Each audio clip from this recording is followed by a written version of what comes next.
이제 우리 다 같이 경건한 마음으로 하나님 앞에 예배를 드리겠습니다.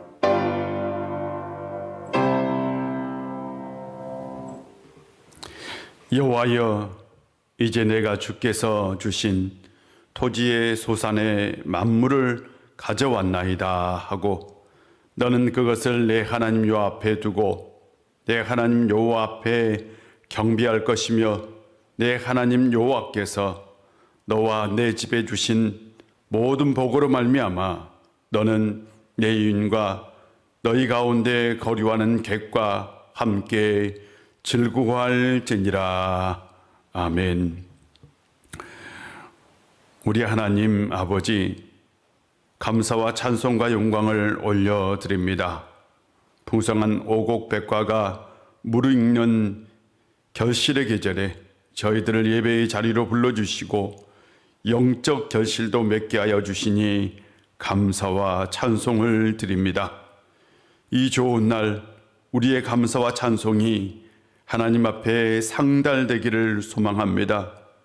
주님의 빛난 얼굴을 우리에게 비춰주셔서 우리의 심령에 아름다운 성령의 열매들이 맺게 하여 주옵소서. 이번 주에는 우리 민족 고유의 명절인 추석도 있사오니 예배하는 우리의 중심에 걱정과 근심과 흑암이 다 물러가게 하시고 기쁨과 은혜와 사랑이 더욱 풍성하게 넘쳐나게 하여 주옵소서. 성령이여, 예배하는 모든 심령 가운데 함께하여 주옵소서. 예수님의 이름으로 기원하옵나이다. 아멘. 다 같이 사도신경으로 우리의 신앙을 고백합니다. 나는 전능하신 아버지 하나님, 천지의 창조주를 믿습니다. 나는 그의 유일하신 아들 우리 주 예수 그리스도를 믿습니다.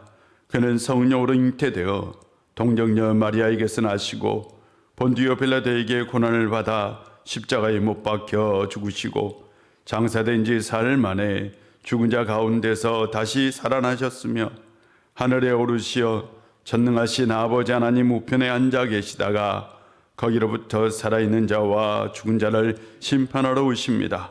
나는 성령을 믿으며 거룩한 고운 교회와 성도의 교제와 죄를 용서받는 것과 몸의 부활과 영생을 믿습니다. 아멘. 찬송가 9장입니다.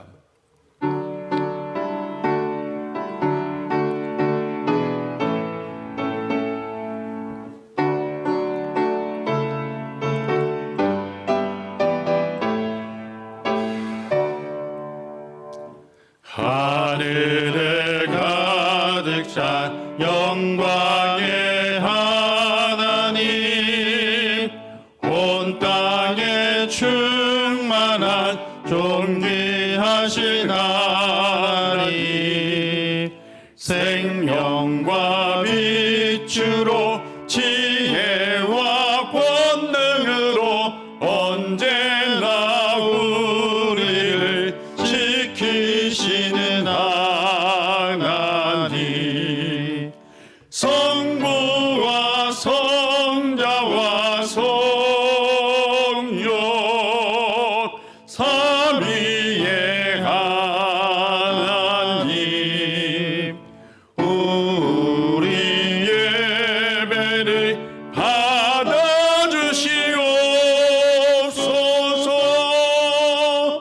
사랑이 넘치는 자비하신 하나님, 은혜가 풍성한 구원의 하나님, 참회의 심령에 평안을 주시옵고 죄악과 용서하여 주소서. 찬송과 영광과 생명 구원의 하나님, 우리 예배를 받아주시옵소서. 연약한 심령을 굳게 세워주시고 우둔한 마음을 지혜롭게 하시고 주의 뜻 받들어 참되게 살아가며 주 말씀 따라서 용감하게 하소서. 권능과 지혜와 사랑 은혜의 하나님, 우리 예배를 받아주시옵소서.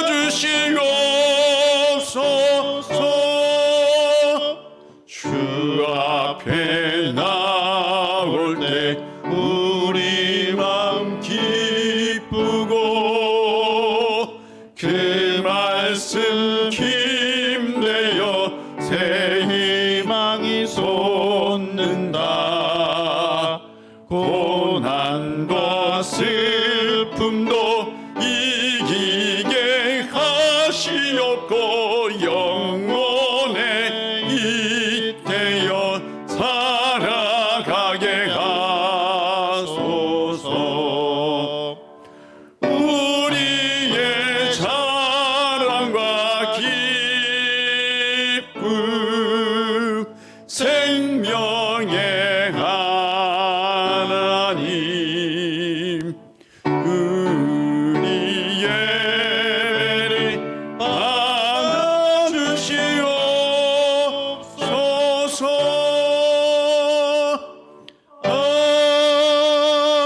아멘. 오늘 우리에게 주신 하나님의 말씀은 요한복음 13장입니다.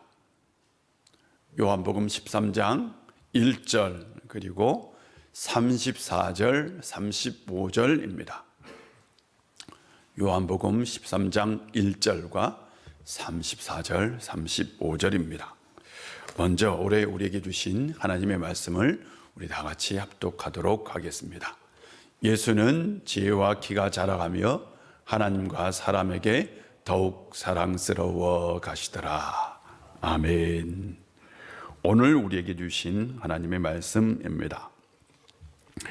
6월절 전에 예수께서 자기가 세상을 떠나 아버지께로 돌아가실 때가 이른 줄 아시고 세상에 있는 자기 사람들을 사랑하시되 끝까지 사랑하시니라.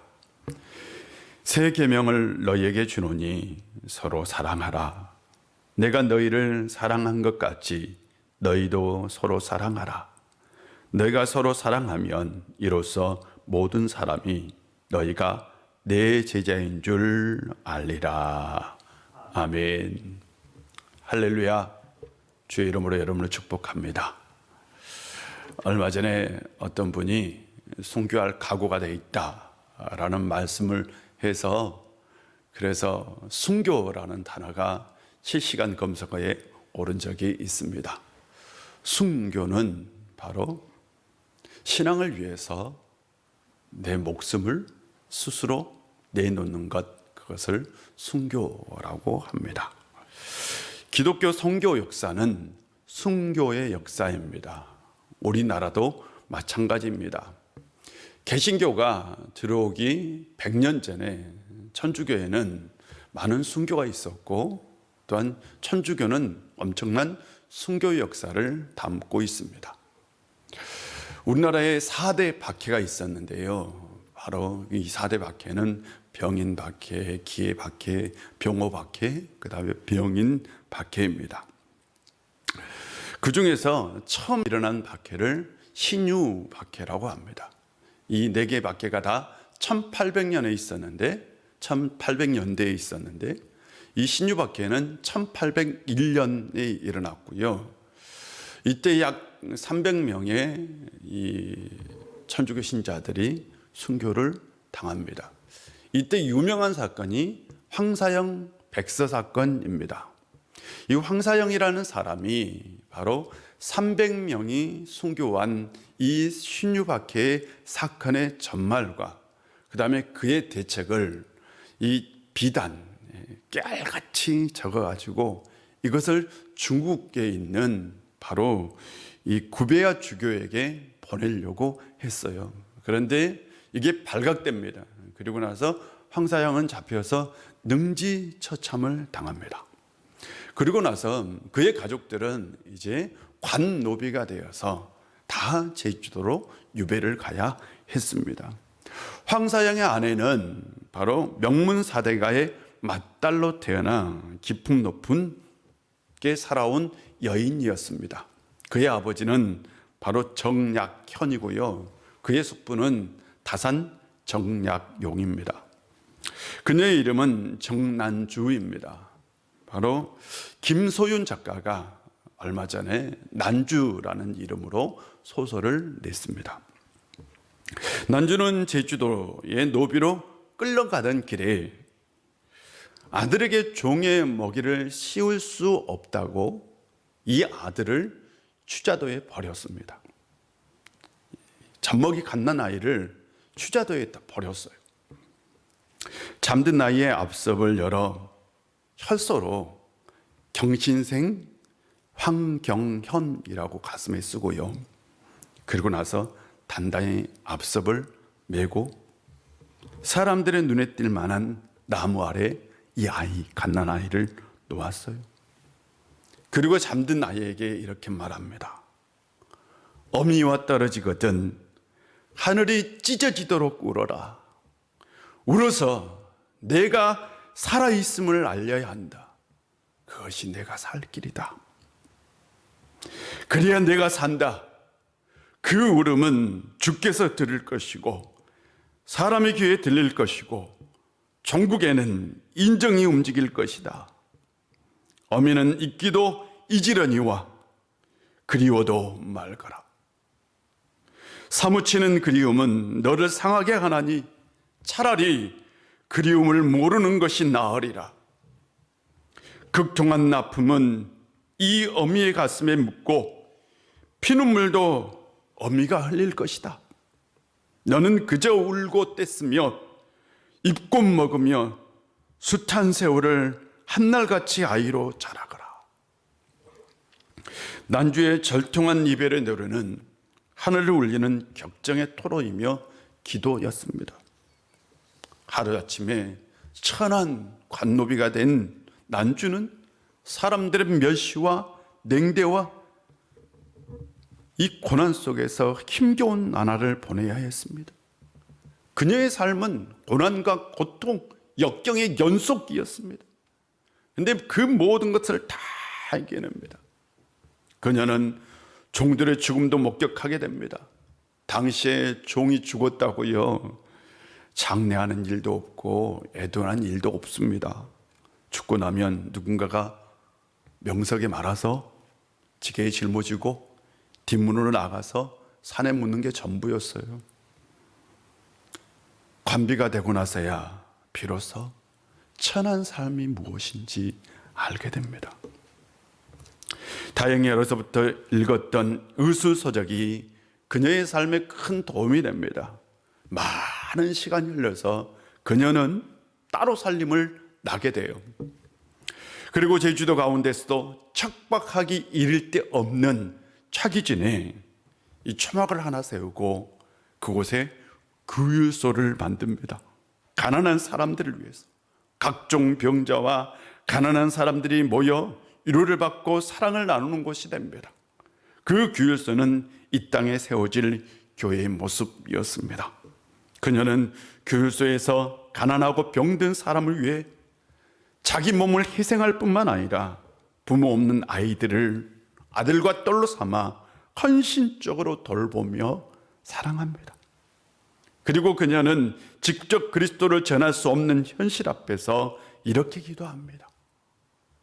봄이 되면 꽃이 피고 겨울이 오면 눈 내리듯 자연스레 이 믿음이 퍼져나가기를, 그래서 때가 되어 이 복음이 사람의 귀에, 사람의 눈에 보이고 귀에 들리기를.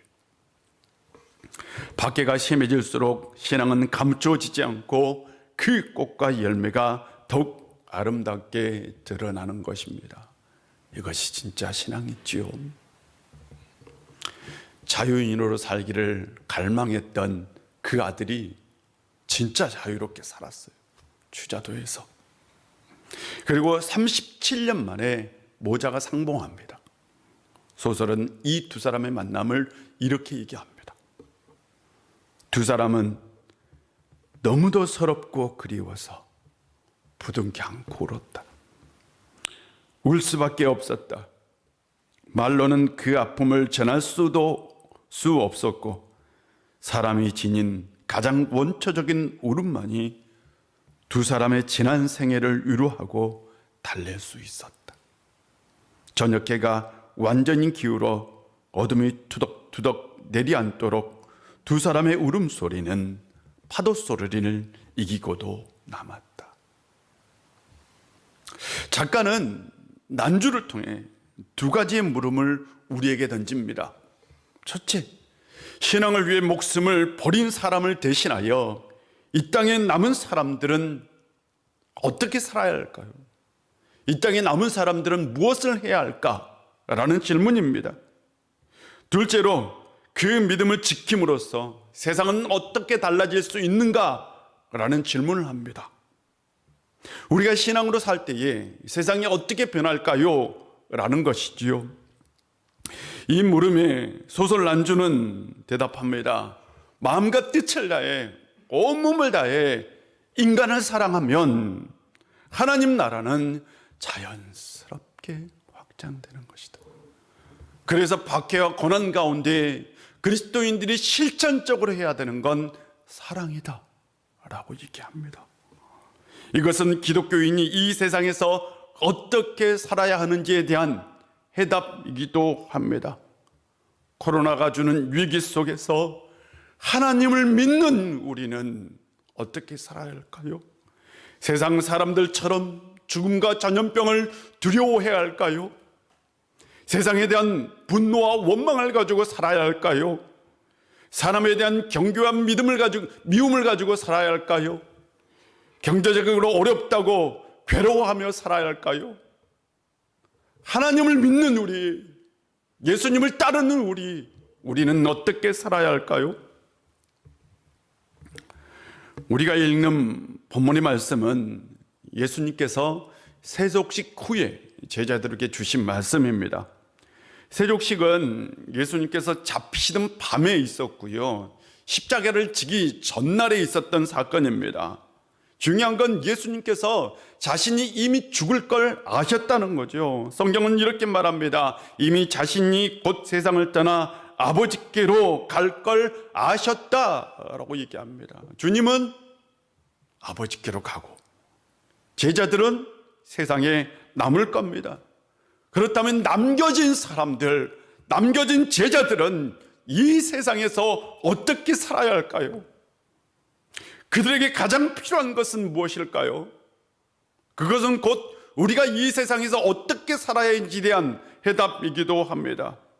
제자 중에 한 사람은 주님을 팔아버릴 겁니다. 또 한 사람은 3번이나 모른다고 부인할 것입니다. 다른 제자들은 다 주님께서 십자가에 매달릴 때 그분 곁을 떠날 겁니다. 인간적으로 생각하면 참 미운 존재들이죠. 함께했던 시간들이 얼마인데, 함께했던 시간들이 얼마인데 배신하고 부인하고 떠날 것입니다. 그래도 주님은 제자들을 사랑하셨습니다. 내일이 오면 이들이 자신을 버릴 줄 알면서도 오늘은 그들을 사랑해야 했습니다. 주님은 제자들의 발을 씻겨주었어요. 한 사람 한 사람의 제자들의 발을 씻겨주었어요. 지금까지 그렇게 하신 적이 없어요. 당시 관습으로 상대의 발을 씻겨주는 건 최고의 섬김이며 사랑이었습니다. 그것은 제자들에게 보여줄 수 있는 마지막 사랑이었어요. 예수님은 말씀하십니다. 내가 하는 것을 지금은 알지 못하나 이후에는 알리라. 제자들은 그때 그것이 사랑이라는 걸 몰랐습니다. 나중에야 그것이 최고의 사랑이라는 것을 알게 됩니다. 주님은 내일이 오면 십자가를 져야 합니다. 내일이 오면 십자가에서 죽어야 합니다. 알았어요, 그걸. 그런데 그 순간에도 여전히 주님은 제자들에게 집중하고 있었습니다. 왜 그럴까요?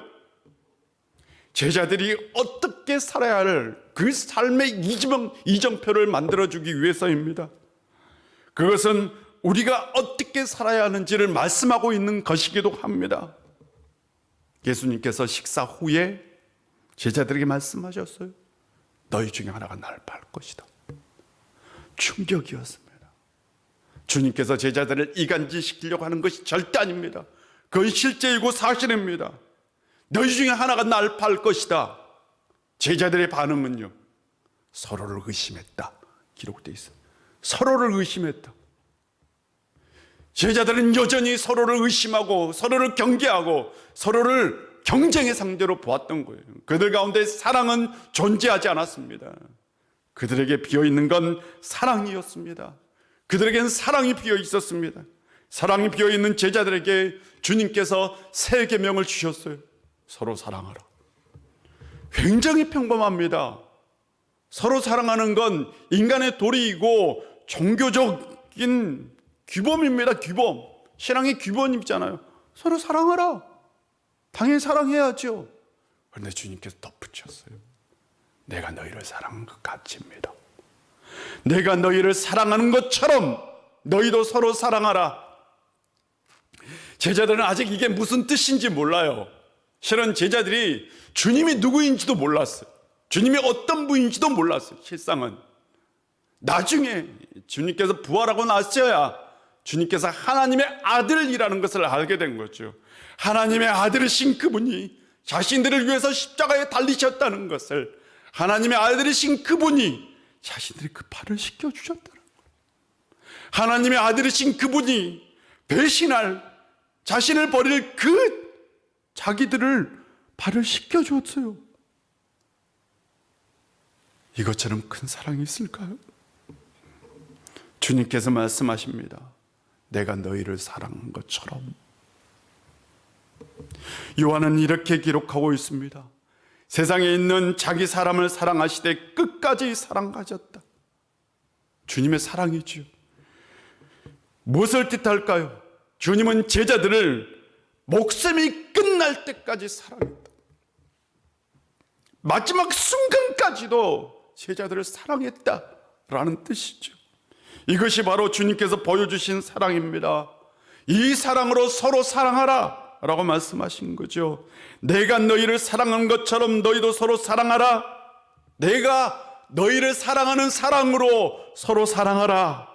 이것이 바로 제자들이 실천해야 할 사랑이고 기독교가 말한 사랑입니다. 이게 바로 기독교가 말하고 있는 사랑이라고요. 우리는 내가 배신당할 걸 알면서도, 내가 속을 걸 알면서도, 다른 말로 표현하면 상대가 나를 배신하고 나를 속일 줄 알면서도 사랑할 수 있을까요? 불가능하죠. 그런데 주님은 사랑했어요. 우리에게는 불가능하지만 주님은 사랑하셨어요. 주님은 이런 사랑을 하라. 참 어려운 사랑이죠. 이 시대에는 더욱더 어려운 사랑입니다.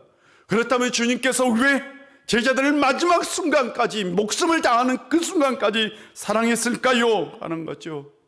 제자들을 바라보는 시각이 달랐기 때문입니다. 주님은 제자들 안에 있는 가능성을 본 것입니다. 본성을 본 것입니다. 자신을 버린다 할지라도, 자신을 부인한다 할지라도 그것은 제자들의 본성은 아닙니다. 그 안에 있는 두려움이 그렇게 만든 거죠. 주님은 제자들 안에 있는 가능성을 보았어요. 그들을 통해서 이루어질 하나님의 나라를 보았습니다. 주님은 현재를 본 것이 아니라 미래를 보았고 겉을 본 것이 아니라 속을 보았던 겁니다. 제자들은 본성이 악한 존재가 아닙니다. 사랑으로 품어주면 충분히 사랑하며 살아갈 존재들입니다. 하나님 나라를 보여주면 하나님 나라를 이룰 존재들입니다. 그것이 제자들 안에 있는 가능성이고 본성입니다. 주님은 지금 일어나고 있는 현상을 보지 않고 현상 너머에 있는 본질을 본 것이죠. 주님이 보신 것은 비뚤어진 현실을 바꿀 수 있는 가능성과 본성입니다. 그 가능성과 본성을 깨울 수 있는 것이 있다면 사랑입니다. 사랑. 우리 안에 있는 가능성 그리고 그 본성을 깨우는 건 뭐냐? 사랑뿐이에요. 그래서 주님은 제자들을 끝까지 목숨을 다할 때까지 사랑하신 거죠. 사랑만이 본성을 깨우고 비틀어진 현실을 바꿀 수 있습니다. 사랑만이 가능성을 깨우고 세상 속에서 하나님 나라를 세울 수 있습니다. 그래서 기독교를 사랑의 종교라고 하는 거예요. 이것이 바로 기독교가 말하고 있는 사랑입니다. 그렇다면 우리는 코로나 시대에 어떻게 살아야 할까요? 원망하고 불평하며 살아야 할까요? 두려움과 좌절 가운데 살아야 할까요? 괴로움과 절망 가운데 살아가야 할까요? 아닙니다. 우리는 어떤 환경 속에도 그 환경에 굴하지 않고 서로 사랑하며 살아야 합니다. 사랑만이 왜곡된 현실을 바꾸고 보다 나은 미래를 만들 수 있기 때문입니다. 누가 뭐래도 사랑해야 합니다. 누가 뭐래도 사람이 꽃보다 아름답다면 사람은 서로 사랑하며 살아야 합니다. 사랑하며 살 수 있는 성도님들 되시기를 바랍니다. 에릭 브롬은 인간을 세 종류로 얘기합니다. 생물학적인 인간, 자본주의적 인간, 사회적인 인간으로 얘기합니다. 생물학적인 인간은 말 그대로 생물학적인 욕구를 가지고 사는 인간을 얘기하고, 자본주의 인간은 자본주의 영향을 받은 인간, 사회적인 인간은 사회적 존재로서 인간을 얘기합니다. 인간에게는 세 가지 사회적 욕구가 있는데 바로 사랑, 자유, 생산성입니다. 굉장히 중요한 거예요. 사랑, 자유, 생산성, 인간이 가지고 있는 가장 기본적 사회적 욕구입니다. 사랑은 말 그대로 관계 속에서 사랑을 주고받는 우리에겐 가장 중요한 욕구이죠. 자유는 억압과 통제에서 벗어나 보다 나은 미래를 살고자 하는 욕구입니다. 그리고 생산성은 뭐냐? 인간에게는 창조적 행위를 할 수 있는 어떤 능력이 있어요. 그래서 내가 어떤 일을 해요. 생산적인 일을 함으로써 내 삶의 의미를 부여하는 욕구라고 얘기합니다. 사회적 존재로서 사랑, 자유, 생산성, 이 세 가지가 충족되면 인간은 행복하대요.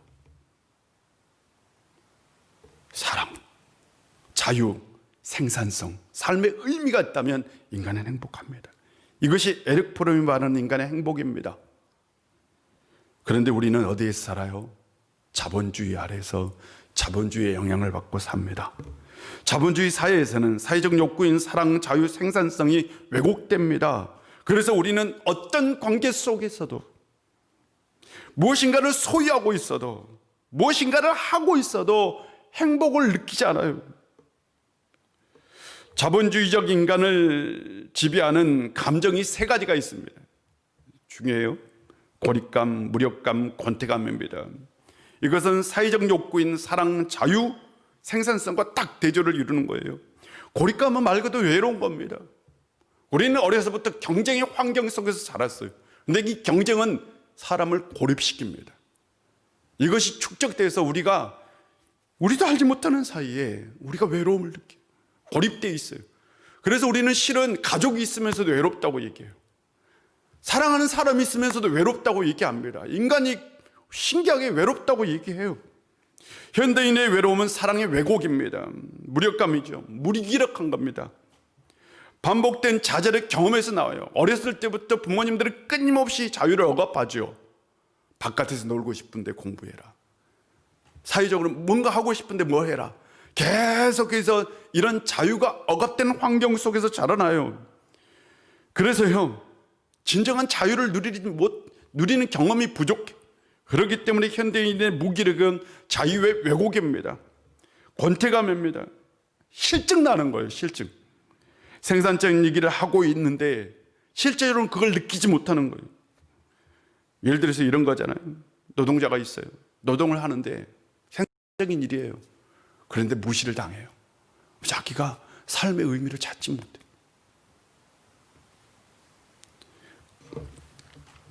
그래서 사람은 어때요?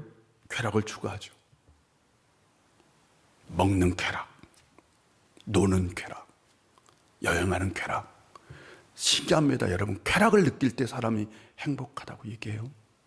그런데 쾌락은 진짜 행복이 아닙니다. 쾌락은 권태감에서 옵니다. 현대인들의 권태감은 생산성의 왜곡입니다.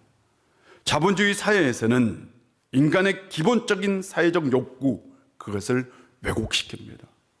사랑도 마찬가지겠죠. 자본주의 사회에서는 사랑도 당연히 왜곡되어 있습니다. 우리는 사랑에 대한 착각을 가지고 있어요. 사랑은 받는 것이다 라고 얘기합니다. 사랑은 받는 것이다. 사랑의 본질은 받는 것일까요? 주는 것일까요? 사랑은 주는 것일 때에 내가 사랑을 컨트롤할 수 있고 그때 내가 사랑의 주체가 될 수 있어요. 사랑을 받는 것은 내가 사랑을 컨트롤할 수가 없어요. 내가 받기 때문에. 사랑의 주체가 될 수도 없습니다. 그런데 사랑을 받는 것이래요. 또 자본주의 사회에서 가장 중요한 건 상품의 가치지요. 사랑을 상품의 가치로 사랑합니다. 사람을 볼 때의 상품으로 여기는 거죠. 좋은 조건의 남자. 사람을 상품으로 보고 사랑하는 거죠. 부모가 자녀를 볼 때도 상품의 가치로 여길 수도 있습니다. 공부를 잘하는 아이를 더 사랑하고 말을 잘 듣는 아이를 더 사랑한다면 부모는 자기도 모르는 사이에 자녀를 지금 자본주의적 상품의 가치로 여기고 있는 겁니다. 자본주의적인 현대인들은 사람을 상품의 가치로 여기고 사랑합니다. 그래서 사랑이 왜곡되어 있어요. 사랑을 받으면서 우리는 외롭습니다. 외로워요. 사랑한다는 건 무엇일까요? 본성을 사랑하는 겁니다. 인간 그 자체를 사랑하는 겁니다. 상품을 사랑하는 것이 아니라 본성을 사랑하는 겁니다. 우리는 무엇을 사랑하고 있을까요? 기독교 사랑은 뭘 말하고 있을까요? 우리는 사람을 사랑한다고 하면서 사람이 가지고 있는 그 가치를 가지고 사랑하고 있지는 않을까요? 우리가 존재로서 사람을 사랑하고 있을까요? 예수님의 사랑은 어떤 사랑일까요?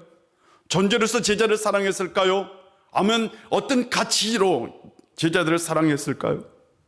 아유, 쟤는 나를 사랑하지 않으니까, 나를 배신할 거니까, 나를 떠날 것이니까 내가 사랑을 주지 않을 거야. 주님께서는 그렇게 하지 않았습니다.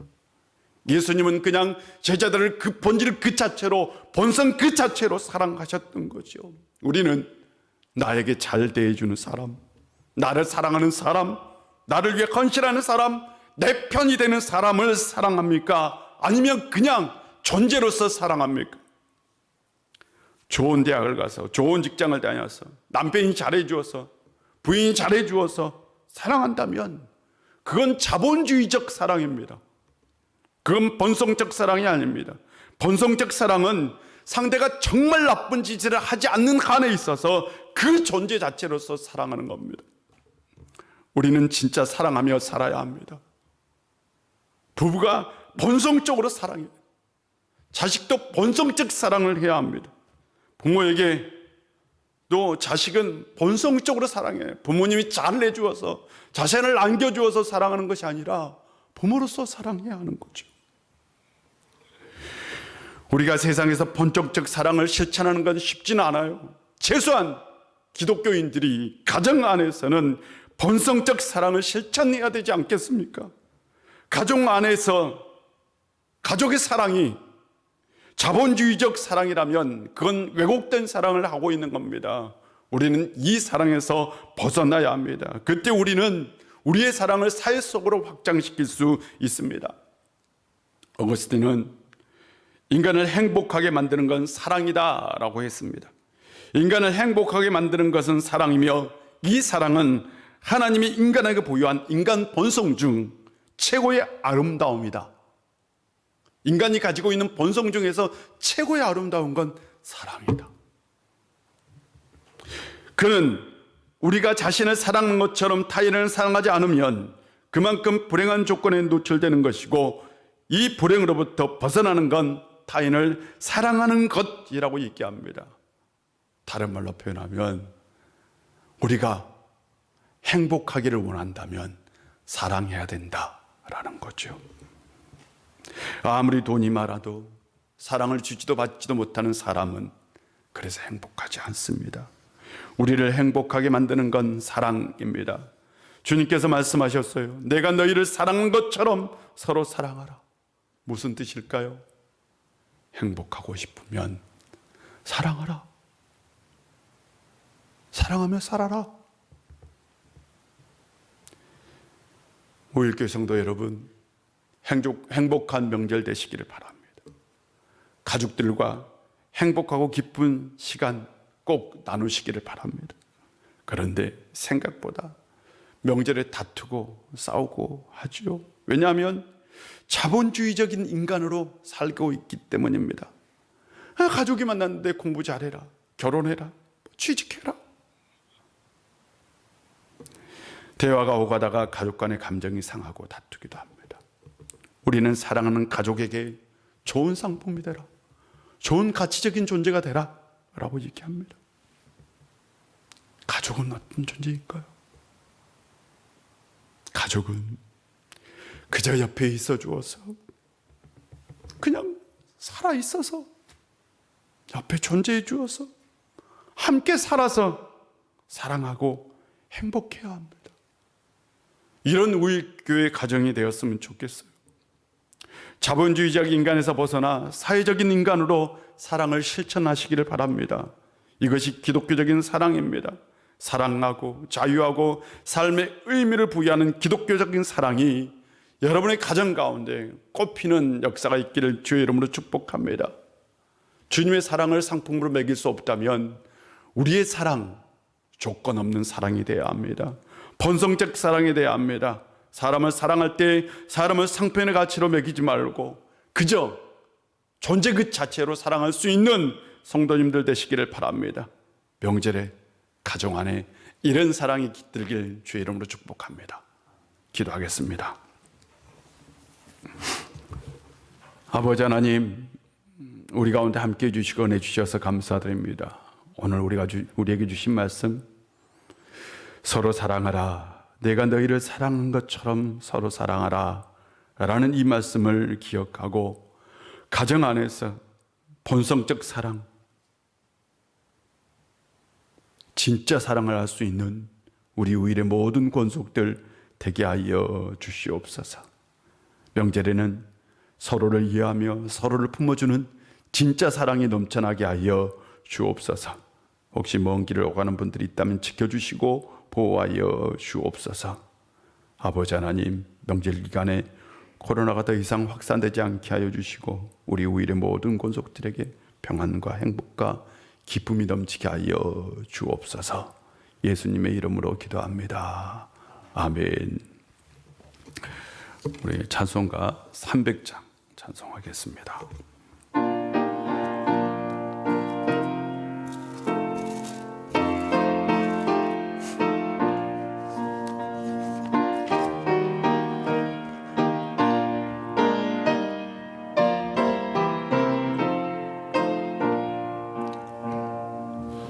내 맘이 낙심되며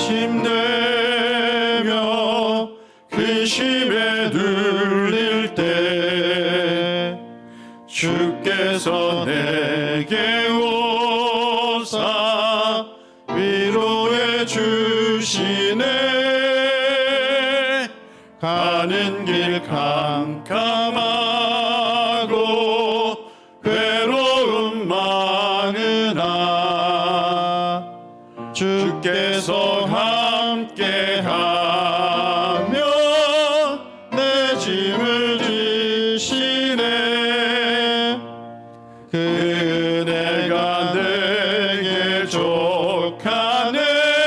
그 은혜가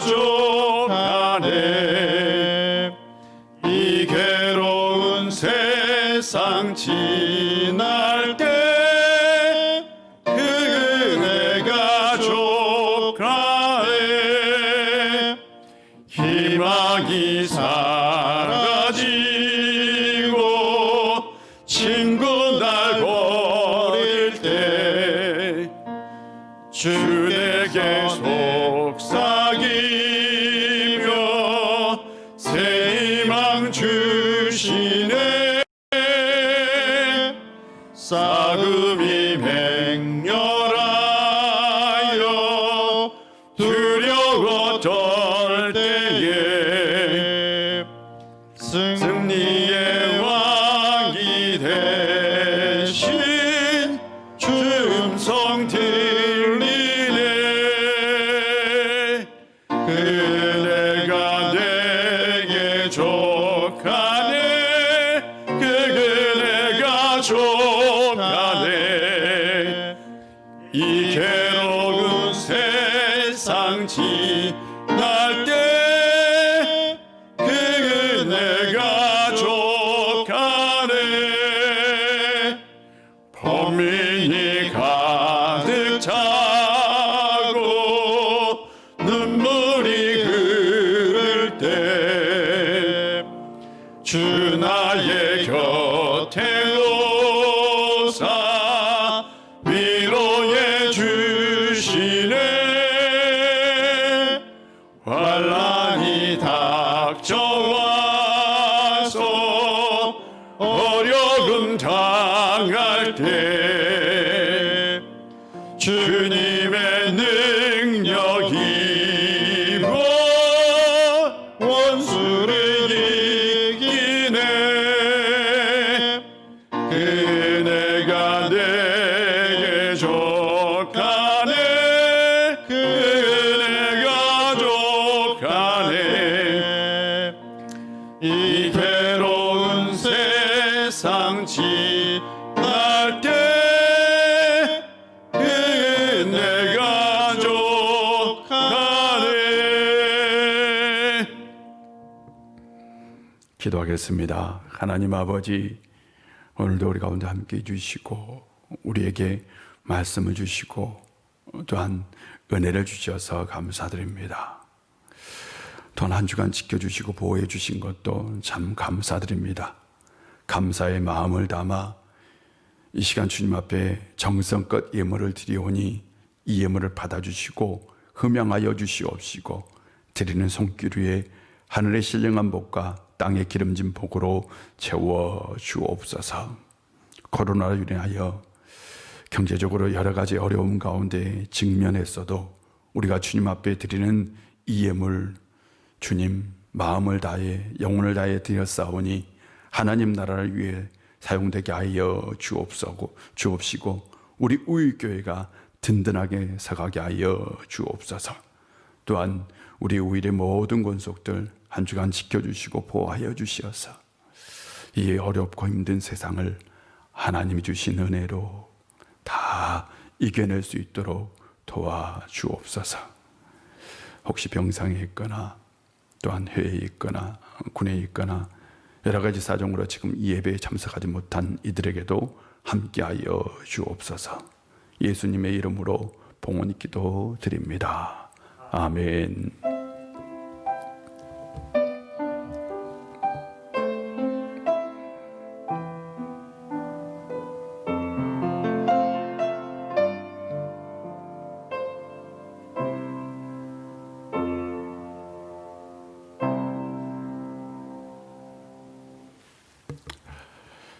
교회 소식을 전해드리겠습니다.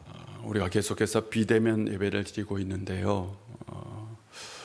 아직 정부에서는 2단계 방역 수준에 있어서 그래서 우리가 예배를 앞으로 어떻게 해야 할지 우리 장로님들과 논의해서 여러분에게 공지해 드리도록 하겠습니다.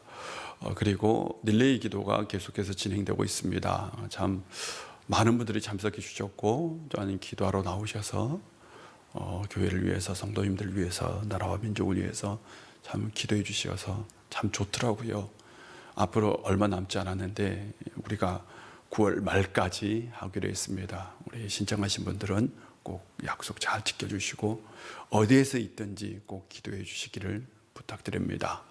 그리고 명절 기간 동안 여러분 건강하게 잘 보내셨으면 좋겠고, 또한 명절 기간에 사랑하며 섬기며 살았으면 좋겠습니다. 나머지 공지사항이 있다면 여러분에게 공지해 드리도록 하겠습니다. 우리 서로 우리는 오직 예수 오직 믿음으로 살아야 합니다. 우리는 오직 예수 오직 믿음으로 살아야 합니다. 아멘. 우리 다 같이 파송 찬송합니다. 손 들고 가겠습니다.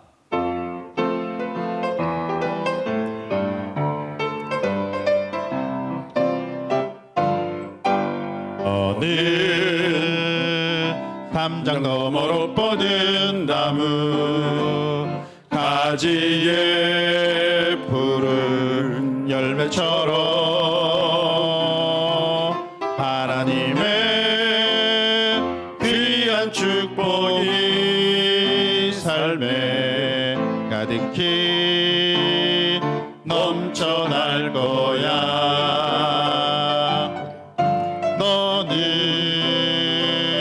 어떤 시련이 와도 능히 이겨낼 강한 팔이 있어. 전능하신 하나님께서 너와 언제나 함께 하시니 너는 하나님의 사랑, 아름다운 하나님의 사랑. 나는 널 위해 기도하며 내 길을 축복할 거야. 너는 하나님의 선물, 사랑스러운 하나님의 열매, 주의 품에 꽃 피운 나무가 되어줘.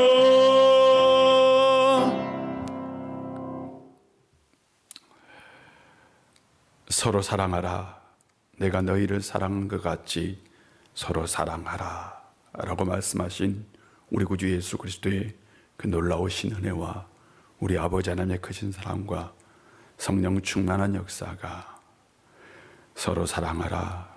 내가 너희를 사랑한 것 같이 서로 사랑하라 라는 말씀을 기억하며 삶 속에서, 일터에서, 가정 속에서 사랑을 실천하며 살기를 원하는 우리 우일의 모든 권속들과 삶의 터전과 오고 가는 발걸음과 이 나라와 이 민족 위에 이제부터 영원히 함께 하시기를 간절히 축원하옵나이다. 아멘.